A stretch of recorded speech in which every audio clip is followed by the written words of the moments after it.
In the small, wind-blown town of Willow Creek, Montana, there lived an old woman known by everyone as Grandma Rose.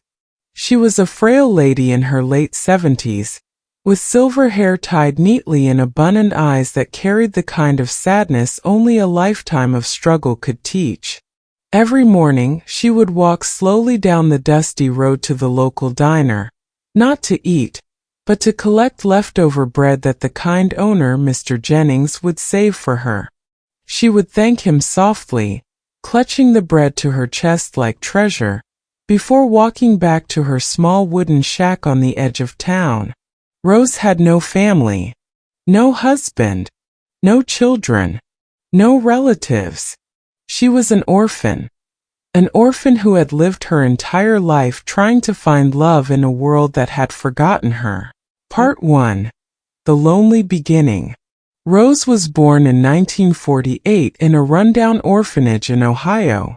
Her mother had died during childbirth, and no one ever came to claim her. The orphanage was cold and gray, a place filled with children who learned too early what loneliness felt like. Rose would often sit by the window watching families come to adopt other kids, always hoping one day someone would choose her. But years passed and no one ever did. When she turned 16, the orphanage could no longer keep her. They gave her a small suitcase, a few dollars, and sent her into the world. She didn't know where to go, but she walked miles and miles, until she found work cleaning houses in a nearby town. Part 2. Struggles of a Young Woman. Life was never easy for Rose. She worked hard scrubbing floors, washing clothes, and cooking for others. She watched wealthy families laugh around their dinner tables while she stood silently in the kitchen, invisible. But she never complained. She believed that kindness was free, and she gave it freely to strangers, to stray cats, to anyone who needed it. In her 20s, she met a man named Samuel, a mechanic who had a soft smile and kind heart. For the first time in her life, Rose felt loved.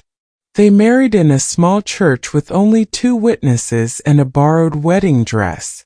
They dreamed of having children, of owning a small home, of finally belonging somewhere. But fate, as always, was unkind.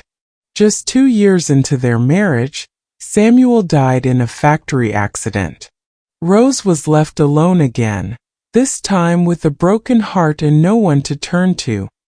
Part 3. The Road of Survival. The next decades were a blur of survival.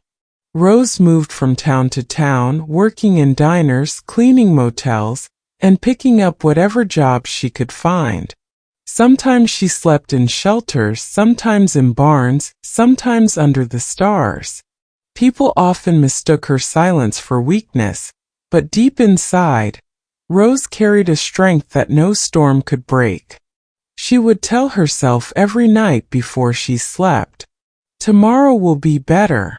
If I can make it through today, tomorrow will be kinder." And somehow that belief kept her alive. Part 4. A Grandmother Without Grandchildren.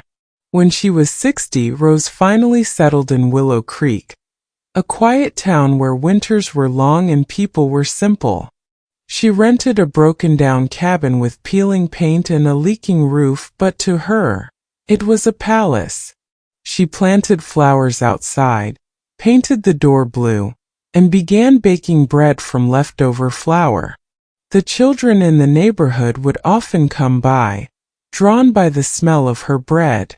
They started calling her Grandma Rose. Even though she was never a real grandmother, she loved those children as her own. She would tell them stories about hope, courage, and kindness, stories she wished someone had told her when she was small. "You don't have to be rich to be kind," she would say, handing a child a cookie. "And you don't need a family to give love." Part 5. The Harsh Winter. One year, the winter was crueler than ever. Snow piled up on rooftops, roads froze solid, and food became scarce. Rose's old cabin grew colder by the day, and her health began to fade.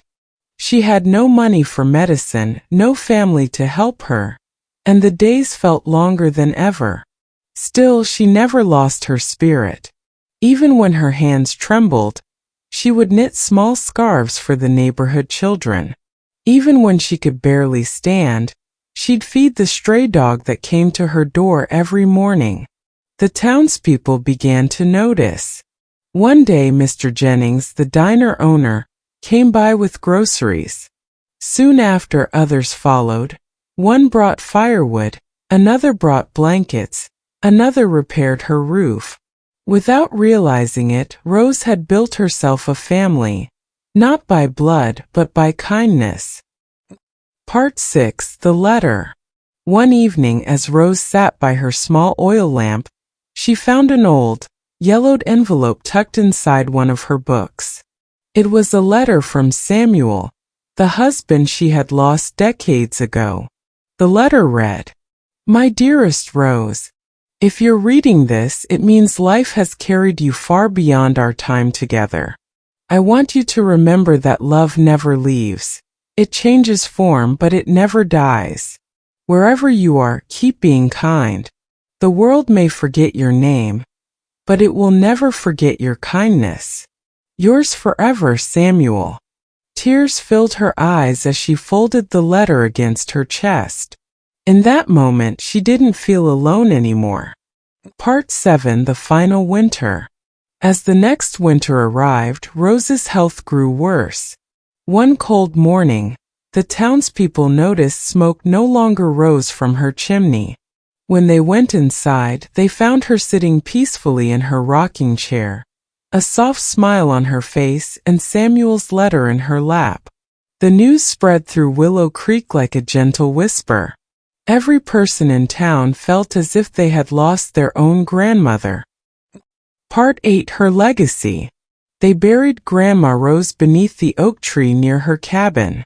The townspeople built a small wooden sign that read, "Here rests Grandma Rose, an orphan who gave love to the world." Every year on her birthday, the children she once fed and comforted return to that spot. They bring flowers, cookies, and bread, the things she loved most. And they tell stories about her to their own children. Because sometimes family isn't about blood. It's about the people whose kindness keeps your heart warm on the coldest days. Narrator's closing line. In a world that often forgets the poor and the lonely, Grandma Rose became a reminder that love is not found, it's created. She came into this world with nothing, and yet she left behind everything that truly matters: kindness, compassion, and the power to love without condition.